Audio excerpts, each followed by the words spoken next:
I'm here with Dawes, and we are at the 2010 Outside Lands Music and Arts Festival in San Francisco. How are you guys doing? Doing great. Well, you played your set a couple hours ago. How did you think it went? We were very happy. I mean, we played early in the day, so for as many people to be there as there were, it was pretty packed, so we were very happy about the way it went. It seems like the response was good, despite a couple of sound issues. Yeah, my microphone wasn't working at first, but Wiley's bass cut out. So where's the party at? yeah, he's off still bummed about it. That's why he's not here.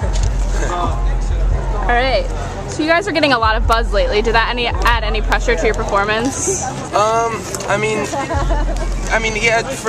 It's been funny because like we'll look at certain websites and stuff, and it'll be like, we are so happy that this band that we've liked for a long time, Dawes, is finally blowing up, and it's funny because I'm like, really? Like I didn't know that. Like from where I'm sitting, like I'm still making the same amount of money, but it's been really fun. I mean, there've been a lot more people at shows, and like so far, like the buzz and all that stuff has been people just being positive about the record, and it definitely puts pressure on the job we're going to do with the next record. But as of now, I mean, we've been touring for so long and working on what we're doing for so long that I feel like we're pretty comfortable with what we got to do every day.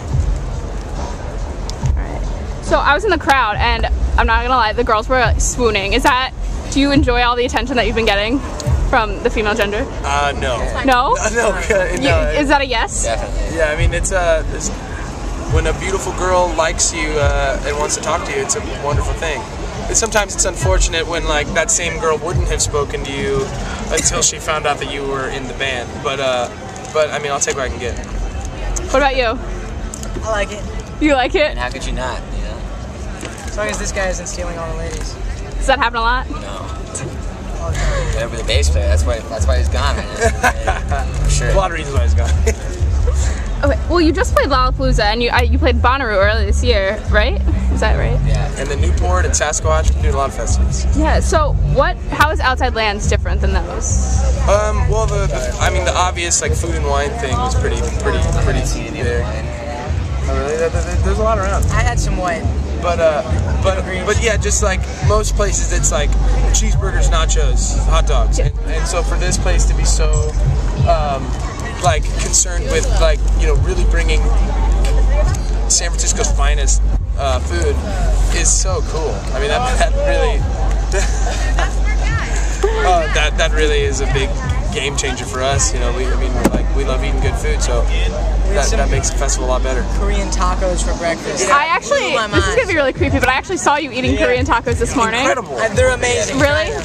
Do you recommend them? Bulgogi. Yeah. Seaweed? Seaweed. They're amazing. All right. And then you're not old enough to drink, right? You guys are pretty young. I mean, that's not what they think. He's never had a sip Never ever. because it wouldn't be legal. Oh. Well, how old are you guys?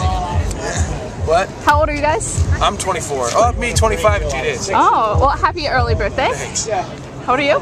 22. 19. 18. Oh, really? Well, can you tell me a little bit about how you formed the band? The bass player Wiley, who's not with us right now, he and I were in a band before this. Yes. And then when that fell apart, Griffin, who was always a part of it, he's my brother, so he sort of jumped on board, and then we had a different piano player at first who made the record with us, but he was also an Edward Sharp. So when they started touring really heavily, he had to kind of split off, and then we were lucky enough to meet Alex about a year ago. And yeah, we got our first tour with Delta Spirit, because they were just good buddies. We didn't have an agent, a label, a manager, or anything. And they were like, we're going to take you guys out. We don't care if it costs us extra money to bring you, but we're bringing you. And from that, we've been on tour pretty consistently ever since. So we're very much indebted to those guys for helping us get our bearings. Well, I did some research, and then you had earlier said that, or you said before that your progression from rock sound, you had a rock sound before, and then you progressed to the sound that you have now. But do you expect to progress like that in the future, like to have a new shift? I mean, it's funny because like for us, it was never looked at as like a shift. It was just like we were getting older, we were wanting to write better songs, and we were wanting to play better, and that sort of manifested as like Simon Dawes becoming Dawes, and you know, I'm sure there'll always be new influences, and I'm sure there'll always be changes in the sound and whatnot, while we all sort of like find out what makes us an individual as a musician. But I do feel like it'll, you know, I mean, you know, we love rock and roll, we love good songwriting, and we're gonna keep striving for that as much as we can. It's never gonna be any like big change into just a completely different genre, I don't think. Even though maybe some people think that already happened. Have you ever been compared to a band and been like, oh no, I wish you It's happened a few times, yeah. Who have you been? Well, I don't want to be a jerk. What? The Doors? Yeah, I guess I can go ahead and say. You don't like the Doors? Why? I just don't enjoy listening to them. I mean, yeah, there have been some guys that I wouldn't want to repeat, but some guys are like, really, you think we sound like that? And but yeah, the Doors. When someone told us that, I was like, that's not only unfortunate, but it's inaccurate. I like to think so.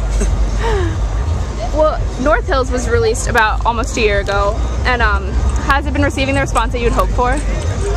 Yeah, I mean, you know, like, it's funny, like, there's always another band to compare yourself to. Like, we're being from LA, we're close with the Edward Sharp people and the local natives people, and to see their careers like blow up in a way that that it hasn't happened for us is, you know, and sometimes you sit back and think, like, what are we not doing right? But then at the same time, like, things are going better for us than we could have ever asked for, and we hope they continue to, and it's been a really wonderful year, and hopefully things, you know, keep taking this steady course of getting a little bit bigger day by day. Do you guys have a favorite track on the album? That Western Skyline. Either that or Take Me Out of the City. I'm very partial to. I guess it changes, but yeah, that Western Skyline. I don't know. Do you have a least favorite? Least favorite? Oh, a lot of those. No, I don't know. I mean, no, I'm very happy with the way it turned out. Do you guys have a least favorite? Not necessarily, no. Not necessarily. They wouldn't say it in front of me. So, what does your songwriting process look like? Do you write the songs? I write the songs, and it's just like me and an acoustic guitar, and then after that, we sort of get together to arrange it, and then so it's each song sort of exists as a folk song first, and then we sort of put the band to it. Okay. What inspires you to write the songs then? Personal experiences and thoughts, you know, just certain things that I might be, you know, reading about or thinking about, and just want to sort of flesh out for myself, and wrap my head around a little bit better, and that's kind of my objective.